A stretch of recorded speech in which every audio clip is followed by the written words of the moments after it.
Ok, hola, ¿cómo están? Nos esperan 1 o 2 semanitas de mucho trabajo porque vamos a hablar sobre una época particularmente rica en México y sobre todo porque vamos a hablar de una figura gigantesca que es Sor Juana Inés de la Cruz. De ellas, si ustedes ya revisaron un poquito su manual, tengo varios textos. Uno de ellos es la respuesta de Sor Filotea de la Cruz y la otra es el sueño. Vamos por partes. Les pedí que por favor leyeran la respuesta a Sor Filotea de la Cruz. Déjenme contar primero qué cosa es el barroco. Recuerden que ya estábamos en el Renacimiento, habíamos dicho que el Renacimiento toma sus influencias, sobre todo de revivir el mundo clásico, es decir, los griegos y los romanos. Es un mundo muy sereno, muy equilibrado. Hay un ambiente sobre todo en Italia, en ciudades como Venecia, Florencia, Roma, donde desde muy temprano, el 1480, 1500, ya el Renacimiento está en su apogeo. Acuérdense que les había dicho que tenía mucho que ver esto, la cuestión económica.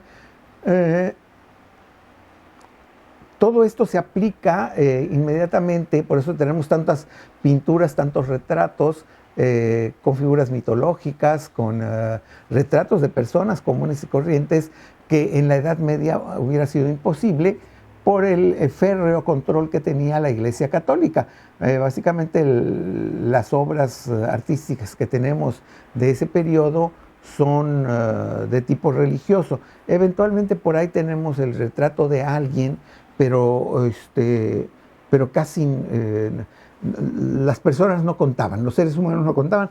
Recuerden que llega el humanismo, pone al hombre en el centro, nos vamos al Renacimiento, que sucede aquí, pero después de este periodo del Renacimiento, aproximadamente 1500, 1600, la humanidad vuelve a caer en las guerras y demás. Hay un desplazamiento, los reyes se vuelven prácticamente, ahora sí, los dueños 100% de los países y se dedican a hacer guerras por todos lados.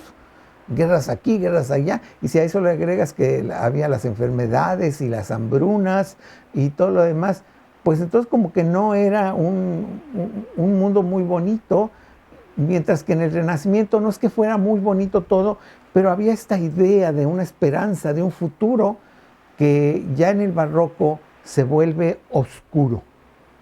En el Barroco todo se va a complicar. La pintura se va a complicar, es decir, ¿se acuerdan lo de los gestos que les dije, ¿no? Que el retrato en el Renacimiento estás así, pero en el Barroco es cosas así, una cortina con drapeados y joyas y todo eso, muy complicado, arabescos les puse yo en la historia de la literatura. Se vuelve muy complicado, las formas, las figuras, los dioses que siguen apareciendo ahí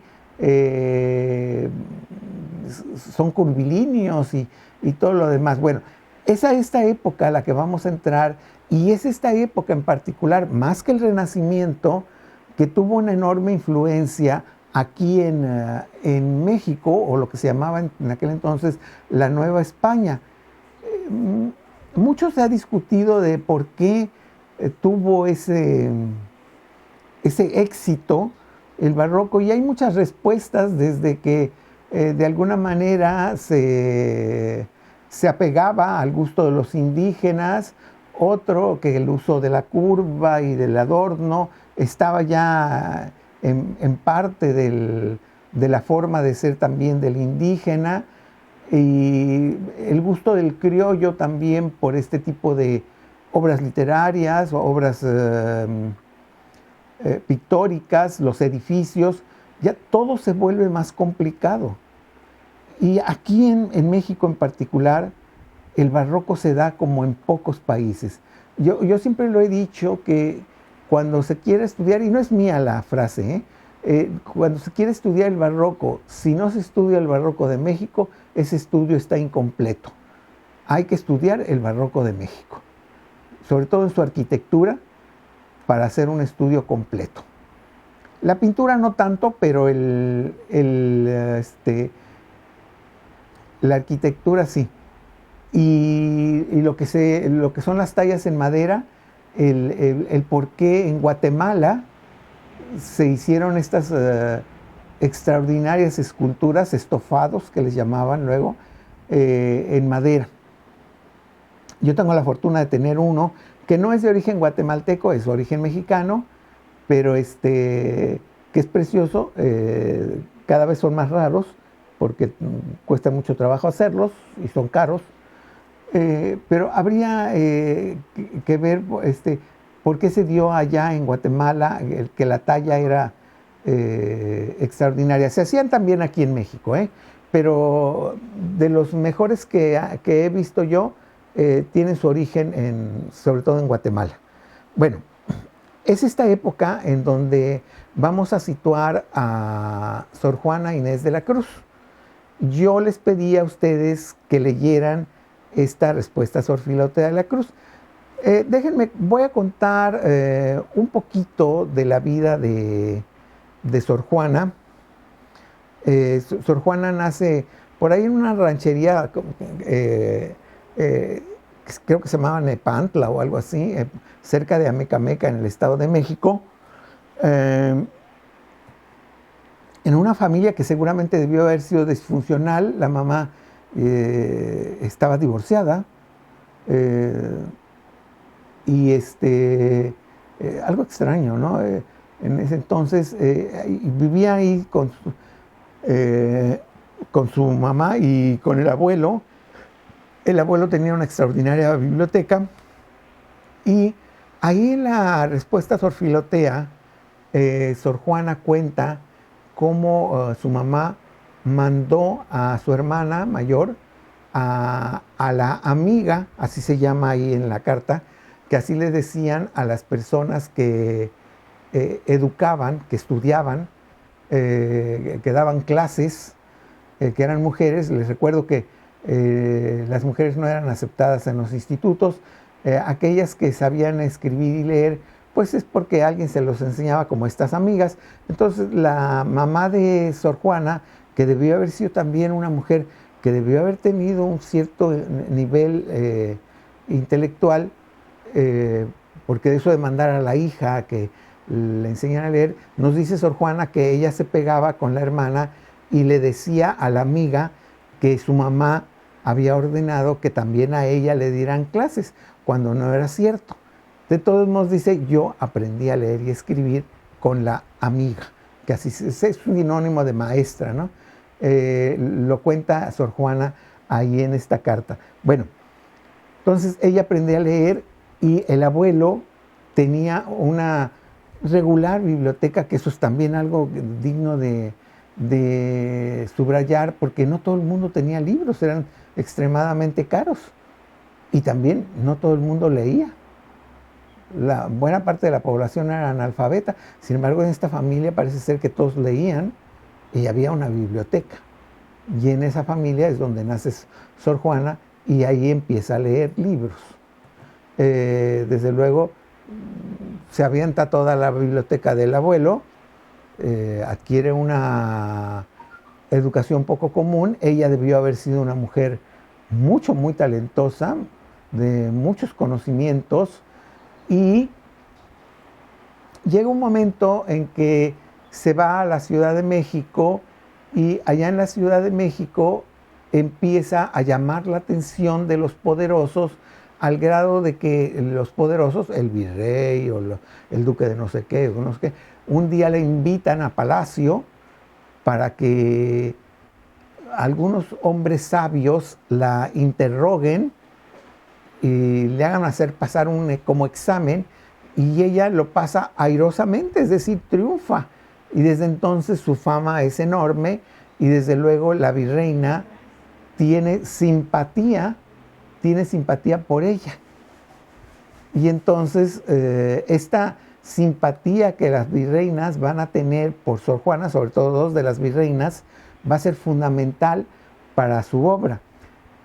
Entonces ya Sor Juana está aquí en la Ciudad de México, está trabajando, participa en la corte, pero está a punto de llegar a una edad en que tiene que casarse. Ya algunas veces les expliqué yo que en aquel entonces las mujeres no tenían muchas opciones, o se casaban, o se iban al convento, o eran mal vistas, así de sencillo, no había otra. Entonces, obvio, Sor Juana escoge el del convento, pero ahí había un problemita. Para entrar a un convento tenías que llevar una dote, es decir, una cantidad de dinero. Si no, no se entraba ahí para que ya te mantuvieran y a ver cómo te iba. No, tenías que tener una dote, y parece ser que uno de los nobles de aquel entonces en la Ciudad de México se presta y dice: yo pongo la dote de Sor Juana para que entre. Ella entra en primera instancia, si mal no recuerdo, al convento de las Carmelitas Descalzas, que era una orden muy rigurosa, muy difícil. No soporta, no aguanta, se sale de esa esa y se va a otra orden, a las del convento de los Jerónimos. Y en esa orden, que era un poquito más tranquila, más soft, por decirlo de alguna manera, más light, ahí sí ya se queda Sor Juana y aprovechan la dote que le había proporcionado. Sor Juana vive ahí en el convento, ella sigue con sus estudios. Les recuerdo que los conventos en México no eran estos lugares siniestros y horribles, oscuros, donde nada más se la pasaban en el templo rezando. No, tenían su cocina, tenían su departamento de contabilidad, inclusive hacían productos para vender para afuera, tenían su propio huerto, etcétera, etcétera. La vida no debió haber sido muy mala para Sor Juana, porque ya lo he comentado algunas veces, que cuando ella muere deja su celda. Vivía en una celda que era de 2 pisos, tenía una esclava y tenía una sirvienta, así que no debió haber sido una vida muy mala. Sor Juana, mientras está ahí en el convento, desde luego agranda más sus conocimientos, que en realidad esa debió haber sido su tirada cuando entró al convento. No es que tuviera tanta vocación religiosa, sino que, bueno, no se quería casar. Y sobre esto de que no se quería casar hay un montón de opiniones. Yo pienso que no se quería casar porque nada más de pensar que se fuera a casar con un barbajano, con un pelado, con un tipo de estos de que no, tú estás aquí para atenderme y me haces mi comida tan pronto llegue. Y no me la imagino yo haciendo eso a Sor Juana. Entonces vio que en el convento podía tener por lo menos cierto tiempo para lo que a ella le gustaba, que era la cultura, y que eso tiene que ver con la carta de Sor Filotea de la Cruz. Para allá voy. Bueno, Sor Juana empieza a adquirir fama, ya tenía fama de brillante e inteligente, pero su fama llega inclusive hasta Sudamérica. Ella tenía correspondencia con los escritores famosos de Perú, por ejemplo. Eso lo sabemos porque hay documentos, con los españoles también. Sor Juana, hay un momento en que uno de el confesor de ella, ahorita no me acuerdo cómo se llamaba, le sugiere un tema para que ella haga una disquisición, o sea, es decir, un análisis, una crítica sobre un sermón de un jesuita, Vieira, se llamaba Vieira, y Sor Juana hace un comentario sobre las finezas, cuál fue la mayor fineza que Cristo tuvo para los hombres, y refuta la teoría de Vieira, pero en el arzobispado, es decir, el hombre más poderoso de la iglesia, en el arzobispado de México, está Aguiar y Seijas. Aguiar y Seijas era un misógino. Un misógino es aquel que detesta a las mujeres. No es gay ni nada, simplemente detesta a las mujeres. Las considera segundonas de tercera clase, y inclusive cuando iban a hablar con ellas, con él, las mujeres, les daba la espalda, no las quería ver. Bueno, este personaje, no se equivoquen, este personaje era un personaje de muchos conocimientos intelectual, pero tenía esa cuestión. Les hago todo este recuento para que entiendan bien el asunto de Sor Juana. Él era jesuita, igual que Vieira, que fue al que criticó Sor Juana. Sor Juana hace un texto que se llama Carta Atenagórica. Esta carta atenagórica, la mayoría de los críticos están de acuerdo que se llama así porque pareciera como que la escribió Atenea, la diosa de la sabiduría. Sin embargo, por ahí andan 2 o 3 personas que dicen, no, tal vez tuvo que ver más con la filosofía de Atenágoras. Bueno, yo ahí nada más lo dejo como una posibilidad. La primera, la que fue escrita por Atenea, es la que más, la que más fama tiene. Esta carta va a causar supuestamente un gran escozor. Y digo, escozor es comezón. Y digo esto porque hoy en día la crítica está está encontrando otras informaciones que parece ser que no fue tanto el pleito entre Aguiar y Seijas y Sor Juana. Pero yo les voy a contar esta que es la historia oficial de Sor Juana. Se supone que Aguiar y Seijas no le perdona a Sor Juana, en primera, a una mujer que corrija a un hombre, Vieira, y segunda, a un jesuita que es de la misma orden de Aguiar y Seijas y que además es muy buen amigo de Aguiar y Seijas. Entonces, durante mucho tiempo, Aguiar y Seijas no pudo hacer nada contra Sor Juana porque las esposas, las virreinas, protegían a Sor Juana. Por lo menos 2 de ellas la protegían absolutamente de todo. Pero llega un momento en que la última de ellas regresa a España con su esposo y llega otra pareja, el virrey y la virreina, donde la virreina no tiene interés en la cultura, no tiene interés en la poesía, y esta ya no le da la protección a Sor Juana, y en ese momento Aguiar y Seijas se aprovecha y le ordena, aquí no que le pide, le ordena a Sor Juana que venda toda su biblioteca y todos sus instrumentos. Ella tenía telescopios y reglas para medir y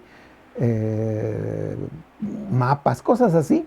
Todo lo que era de enseñanza y de cultura, que todo se deshiciera de ello. Conocía de música, sabemos que escribió un tratado de música que se llama El Caracol, que nunca nadie lo ha visto, pero por ahí alguien lo menciona, pero no se sabe de dónde está. Bueno, todo eso le ordena a Aguiar y Seijas, los libros se los manda a Aguiar y Seijas vende esos libros y con el dinero lo reparte entre los pobres, y total que se supone que Sor Juana ya no tiene nada para estudiar, ni nada para investigar, ni nada de nada. Todo pareciera que pues el mundo se acabó para Sor Juana, pero no es cierto, porque tan pronto le ordenaron que entregara todos los libros, inmediatamente se puso a comprar otra biblioteca. Cuando ella muere, ella tenía otra biblioteca, o sea que no le quitaron del todo su biblioteca. Pero bueno, les estoy dando, esta es la historia oficial. Ahí empieza el pleito, y ella, que había escrito la carta atenagórica es la crítica a Vieira, el arzobispo de Puebla le manda una carta a Sor Juana donde la critica por dedicarse tanto a las cuestiones culturales, intelectuales y dejar a un lado las cosas de la religión, los rezos, el adorar a Dios, etcétera, etcétera. Déjenme decirles cómo funciona esto de las cartas. Las cartas no es que las mandaran en un sobrecito y no, se publicaban, se mandaban a hacer varios ejemplares. Por eso les mandé ahí en la iconografía un ejemplar de la carta atenagórica. Eran unos cuadernitos delgaditos donde venía exclusivamente lo que había dicho Sor Juana y circulaban entre convento y convento y las personas cultas, porque muchas veces muchos de estos textos son textos muy difíciles de leer. La misma respuesta a Sor Filotea de la Cruz es muy difícil de leer. Lo que pasa es que el texto que yo les puse es un texto en el que le quité prácticamente todo lo griego, todo lo latino, todas las citas de la Biblia, casi todas las citas de la mitología, etcétera, etcétera, y nada más dejé la cuestión de Sor Juana. Era así, era algo público, pues las cartas no eran de una sola persona, sino que era una cuestión pública. El arzobispo de Puebla critica a Sor Juana, pero no usa su nombre. Él firma su carta como Sor Filotea de la Cruz. Entonces, Sor Juana, que sabía que era el arzobispo de Puebla, le contesta a Sor Filotea de la Cruz, que nunca existió, ¿sí? Y ahí en esa carta, que es la que ustedes leyeron, Sor Juana hace una defensa de por qué las mujeres no pueden aprender, no pueden tener conocimientos. Dice, yo no puedo evitarlo, es decir, ya está en mí el investigar, el que me llamen la atención ciertas cuestiones físicas, el leer, y ahí es donde cuenta cómo aprendió a leer con la amiga y una serie de cuestiones de tipo intelectual que le suceden en esta carta que se llama La respuesta a Sor Filotea de la Cruz. En esa misma carta, que es muy importante porque tiene una cantidad de información biográfica que no la encontraríamos en ningún otro lado. Por eso es tan importante la carta de Sor Filotea de la Cruz. Bueno, total que se hace ahí el pleitazo, ya le quitan toda su biblioteca a Sor Juana y demás, supuestamente. Hoy en día sabemos que hubo todavía otra carta, ¿sí? Y entonces esto ya no complica las cosas, sino que las simplifica, porque esto nos indica que no hubo el pleito aquel que creíamos que existía, sino que era otra cosa, que tal vez fue algo más suavecito. Bueno, Sor Juana continúa con su vida, sigue comprando libros, sigue comprando instrumentos musicales, etcétera, etcétera, hasta que un día hay una pandemia en la Ciudad de México que eran más comunes de lo que creíamos. Y ella se dedica a cuidar a sus hermanas que estaban infectadas o que estaban enfermas hasta que ella se contagia y muere. Todos los conventos tenían un pozo que se llamaba el pudridero. Así se llama, el pudridero. ¿Por qué? Porque ahí aventaban a las que se iban muriendo, sin nombre y sin nada, nada más ahí las aventaban y ya. Sí, o sea, no les importaba un nombre. Por ahí luego la hermana de López Portillo, según ella, sacó ahí ¿cómo le llamaban? Era una especie de collar donde traía una pintura que se supone que era Sor Juana. En realidad no podemos saberlo, ¿no? Pero bueno, hay que de todos modos agradecerle a Margarita López Portillo que ella rescató el convento de Sor Juana. Por eso lo tenemos casi completo ahí en la Ciudad de México. Si alguna vez van, es una institución privada, pero se puede entrar, hay que pedir permiso, no nada más entra así como así. Normalmente tienen exposiciones, pero es una universidad. Está ahí en el centro de México, en la estación Isabel la Católica. Bueno, Sor Juana muere, ahí fallece con esta enfermedad, y eso, grosso modo, es la biografía de Sor Juana, pero que es muy importante leer la respuesta a Sor Filotea de la Cruz para ver. por ahí les voy a mandar un poco de tarea sobre un texto que es el sueño, que tengo mucho interés, que si no lo vamos a leer por completo, sí vamos a leer ciertas partes, y en la próxima vez que nos veamos, yo les voy a explicar un poquito sobre este texto de El sueño, que es sin duda el poema más importante de Sor Juana. A una altura, a un nivel poco usual. Es decir, ella estaba al tú por tú con todos los grandes escritores de la época. La desgracia de Sor Juana es que es mexicana, que nació acá, y no le han hecho caso, pero yo no lo voy a ver porque ya voy a estar muerto, pero seguramente ustedes sí, cuando el mundo va a reconocer el tamaño de esta mujer. Nos vemos en la próxima, y espero que no se hayan aburrido porque esto lo hizo muy largo, pero tenía que explicarles cuál era el contexto en el que todo esto se escribió. Nos vemos en la próxima.